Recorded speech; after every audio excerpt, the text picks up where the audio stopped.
Herzlich willkommen auf dem AMI Power Stand auf der Power to Dry 2026. Bei AMI Power steht die Leistung nicht nur im Namen, sondern wir bringen sie auch auf die Straße. Und wie machen wir das? Durch unsere batteriegepufferten Systeme. Hier zum Beispiel haben wir den All-in-One 360.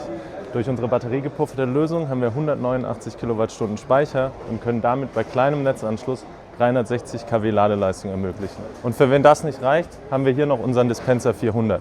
Kombiniert mit einem externen Batteriespeicher können wir damit bis zu 400 kW Ladeleistung ermöglichen. Eine 350 Kilowattstunden Batterie sorgt dafür, dass der Speicher auch bei hohen Ladenachfragen nicht leer wird.